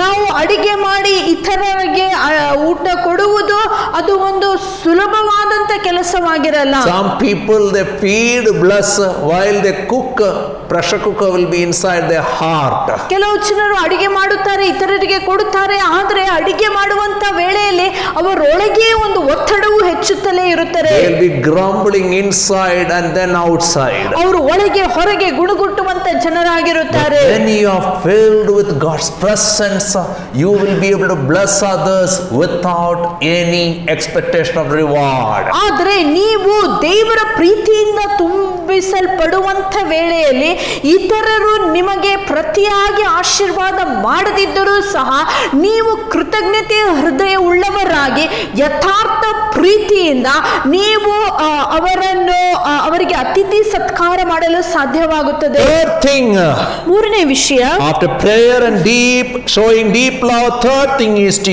use every gift God has placed in our life. ನಾವು ಪ್ರಾರ್ಥನೆ ಮಾಡಿ ಎಲ್ಲರನ್ನು ಯಥಾರ್ಥವಾದ ಪ್ರೀತಿಯಿಂದ ಪ್ರೀತಿಸಿದ ನಂತರ ದೇವರು ನಮಗೆ ಕೊಟ್ಟಿರುವಂತ ಎಲ್ಲಾ ವರದಾನಗಳನ್ನು We should ಉಪಯೋಗಿಸುವುದಾಗಿರುತ್ತದೆ. discover every gift God has placed in our life. We have to develop every gifts and then distribute every gifts before we leave this world. ಈ ಲೋಕವನ್ನು ಬಿಡುವಕ್ಕಿಂತ ಮುಂಚೆ ದೇವರು ಕೊಟ್ಟಿರುವಂತ ವರದಾನಗಳನ್ನು ನಮ್ಮ ಜೀವಿತದಲ್ಲಿ ನಾವು ಕಂಡು ಹಿಡಿಯಬೇಕು. ಆ ವರದಾನಗಳನ್ನು ನಾವು ಬೆಳೆಸಬೇಕು ಮತ್ತು ಆ ವರದಾನಗಳನ್ನೆಲ್ಲ ದೇವರ ರಾಜ್ಯದ ವಿಸ್ತರಣೆಗಾಗಿ ನಾವು ಉಪಯೋಗಿಸಬೇಕು. Verse 10 and 11, each one should use whatever gift he or she has received to serve others, faithfully administering God's grace in its various forms. If anyone speaks, he should do it as one speaking the very words of God. If anyone serves, he should do it with the strength that God provides, so that in all things God may be praised through Jesus Christ. To him be the glory and the power forever and ever. Amen. ನೀವೆಲ್ಲರೂ ದೇವರ ವಿವಿಧವಾದ ಕೃಪೆಯ ವಿಷಯದಲ್ಲಿ ಒಳ್ಳೆಯ ಮನೆವಾರ್ತೆಯವರಾಗಿದ್ದು ಪ್ರತಿಯೊಬ್ಬನು ತಾನು ಹೊಂದಿದವುಗಳನ್ನು ಎಲ್ಲರ ಸೇವೆಯಲ್ಲಿ ಉಪಯೋಗಿಸಲಿ. ಒಬ್ಬನು ಬೋಧಿಸುವನಾದರೆ ದೈವೋಕ್ತಿಗಳನ್ನು ನುಡಿಯುವನಾಗಿ ಬೋಧಿಸಲಿ. ಒಬ್ಬನು ಸೇವೆ ಮಾಡುವನಾದರೆ ದೇವರ ಶಕ್ತಿಯನ್ನು ಹೊಂದಿದವನಾಗಿ ಮಾಡಲಿ. ಇದರಿಂದ ಎಲ್ಲರಲ್ಲಿ ಯೇಸುಕ್ರಿಸ್ತನ ಮೂಲಕ ದೇವರಿಗೆ ಮಹಿಮೆ ಉಂಟಾಗುವುದು. ಯೇಸುಕ್ರಿಸ್ತನಿಗೆ ಸ್ತೋತ್ರವು ಅಧಿಪತಿಯು ಯುಗ ಯುಗಾಂತರದಲ್ಲಿ ಇರಲಿ. Amen. Every gifts God has placed in our life. ದೇವರು ನಮ್ಮ ಜೀವಿತದಲ್ಲಿ ಇರಿಸಿರುವಂತ ಎಲ್ಲಾ ವರದಾನಗಳನ್ನು It's a gift from God. ಅದು ದೇವರಿಂದ ಪಡೆದುಕೊಂಡಂತ He is ವರದಾನ. the owner. ಆತನೇ ಇದರ We ಯಜಮಾನನು. are the stewards. ನಾವೆಲ್ಲರೂ ಇದಕ್ಕೆ ಮನೆವಾರ್ತೆಗಳು ಮಾತ್ರ Every ಆಗಿದ್ದೇವೆ. gift is handed over with the purpose to glorify His name. ಎಲ್ಲ ವರದಾನಗಳ ಉದ್ದೇಶ ಒಂದೇ ಆಗಿರುತ್ತದೆ. ವರದಾನಗಳ ಮುಖಾಂತರ ಆತನ ನಾಮವನ್ನು ಮಹಿಮೆ Some ಪಡಿಸುವಂತವರಾಗಬೇಕು. people is gifted with the gift of tongue. The word gives. ಕೆಲವು ಜನರಿಗೆ ನಾಲಿಗೆಯ ಅಥವಾ ಪದಗಳ ವರದಾನ ಹೊಂದಿರುತ್ತಾರೆ. Encouraging, blessing, preaching, teaching, counseling, so many things. ನಾಲಿಗೆಯ ವರಗಳೆಂದರೆ ಅದರ ಮುಖಾಂತರ ಒಬ್ಬರನ್ನೊಬ್ಬರು ಉತ್ತೇಜಿಸುವುದು, ಬೋಧಿಸುವುದು, ಸಲಹೆ ಮಾತುಗಳನ್ನು ಹೇಳುವುದು, ಪ್ರಸಂಗ ಮಾಡುವುದು, ಈ ಎಲ್ಲ ವರದಾನಗಳಾಗಿರುತ್ತದೆ. Some other people are blessed with helping others without expecting anything. ಇನ್ನು ಕೆಲವರಿಗೆ ಕೆಲವು ವರಗಳುಂಟು. ಅದೇನೆಂದರೆ ಬೇರೆಯವರಿಗೆ ಸಹಾಯ ಮಾಡೋದು. ಅಂದ್ರೆ ಸಹಾಯ ಮಾಡುವಾಗ ಅವರಿಂದ ಪ್ರತಿಯಾಗಿ ಇವರು ಯಾವ ಬಹುಮಾನವನ್ನು ಇಚ್ಛಿಸುವುದಿಲ್ಲ. As time runs out, ಎಲ್ಲವುಗಳ ಅಂತ್ಯವು ಹತ್ತಿರವಾಗುವಾಗ make sure ನೀವು ನೆನಪಿನಲ್ಲಿಟ್ಟುಕೊಳ್ಳಿ, that one day you'll stand before Jesus face to face. ಒಂದು ದಿನ ಯೇಸುವಿನ ಮುಂದೆ ನೀವು ಮುಖಾಮುಖಿಯಾಗಿ He will ನಿಂತುಕೊಳ್ಳಬೇಕು. tell you how many gifts God has placed in your life. ಆಗ ಆತನು ಹೇಳುತ್ತಾನೆ ಎಷ್ಟೆಲ್ಲಾ ವರದಾನಗಳನ್ನು ನಿಮಗೆ ಆತನು That ಕೊಟ್ಟಿದ್ದಾನೆಂಬುದಾಗಿ. day should not be a day of humiliation. ಆ ದಿನವು ನೀವು ನಾಚಿಕೆ ಪಡುವಂತ That day ದಿನವಾಗಿರಬಹುದು. should be a joyous day. ಆ ದಿನವೊಂದು ಸಂತೋಷದ That day ದಿನವಾಗಿರಬೇಕು. God should say, well done my son, my daughter, enter into the joy of my ಆ Father. ದಿನದಂದು ಯೇಸು ಸ್ವಾಮಿ ನಿಮ್ಮ ವಿಷಯವಾಗಿ ಹೀಗೆ ಹೇಳಬೇಕು, ನನ್ನ ಮಗಳೇ, ನನ್ನ ಮಗನೇ, ನೀವು ಒಳ್ಳೆಯದನ್ನೇ ಮಾಡಿದ್ದಿ. ಈಗ ಬಂದು ತಂದೆಯ ಆ ಒಂದು ಸೌಖ್ಯದಲ್ಲಿ ಅಥವಾ ತಂದೆಯ ಮನೆಯಲ್ಲಿ ನೀನು ಪ್ರವೇಶಿಸೆಂಬುದಾಗಿ. As the time runs out, ಎಲ್ಲವುಗಳ ಅಂತ್ಯವು ಹತ್ತಿರವಾಗುವಾಗ may God help each one of us ದೇವರು ತಾನೇ ನಮ್ಮೆಲ್ಲರಿಗೆ ಸಹಾಯ ಮಾಡಲಿ. to be all out for Jesus. ಯೇಸು ಕ್ರಿಸ್ತನಿಗೋಸ್ಕರ ನಾವು ಉತ್ತಮವಾದ ಸೇವೆ And ಮಾಡುವುದಕ್ಕಾಗಿ let us have that compliments from Jesus. ಯೇಸು ಸ್ವಾಮಿಯಿಂದ ಈ ಒಳ್ಳೆ ಪದಗಳನ್ನು ನಾವು Well ಕೇಳಿಸಿಕೊಳ್ಳಬೇಕು. done my son, well done my daughter. ನನ್ನ ಮಗಳೇ, ನನ್ನ ಮಗನೇ, ನೀನು ಉತ್ತಮವಾಗಿಯೇ ನಡೆದುಕೊಂಡಿದ್ದೆ. May God bless all of you. ನಿಮ್ಮೆಲ್ಲರನ್ನು ದೇವರು ತಾನೇ ಆಶೀರ್ವದಿಸಲಿ.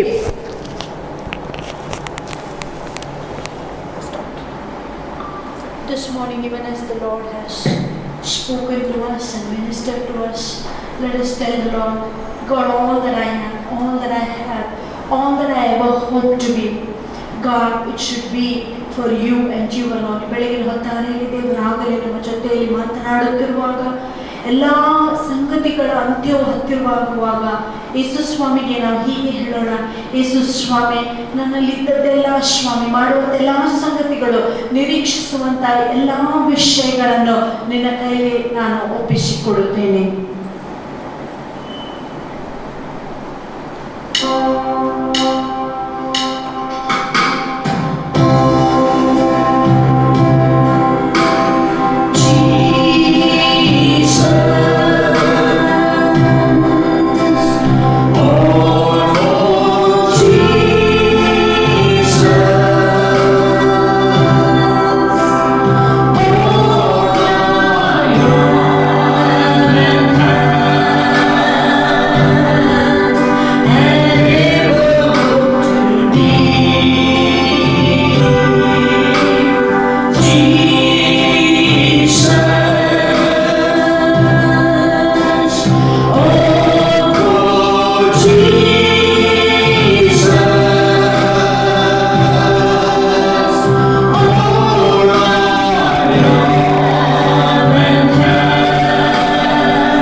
ಆಶೀರ್ವಾದವನ್ನು ನಾವು ಹೊಂದಿಕೊಳ್ಳೋಣ. May the amazing grace of our Lord and Savior Jesus Christ, ಯೇಸು ಮೂಲ್ಯವಾದಂತ ಕೃಪೆಯು, the lavish love of God the Father, ತಂದೆಯಾದ ದೇವರ ಅಳತೆಯಿಲ್ಲದಂಥ ಪ್ರೀತಿಯು, the continuous encouragement and communion of the blessed Holy Spirit ಪರಿಶುದ್ಧಾತ್ಮನ ಅನ್ಯೋನ್ಯತೆಯು, ಐಕ್ಯತೆಯು be with each one of us, ನಮ್ಮೆಲ್ಲರ ಜೊತೆ ಸದಾಕಾಲವೂ ಇರಲಿ. to be all out for Jesus the rest of our time. ನಮ್ಮ ಸಮಯ ಬಾಕಿ ಇರುವಂತೆಲ್ಲ ಸಮಯದಲ್ಲಿ ಯೇಸು ಕ್ರಿಸ್ತನಿಗೋಸ್ಕರ ಅತ್ಯುತ್ತಮವಾದ ಸೇವೆಯನ್ನು ಸಲ್ಲಿಸುವುದಕ್ಕೆ God bless you. ದೇವರು ನಿಮ್ಮೆಲ್ಲರನ್ನು ಆಶೀರ್ವಾದ ಮಾಡಲಿ.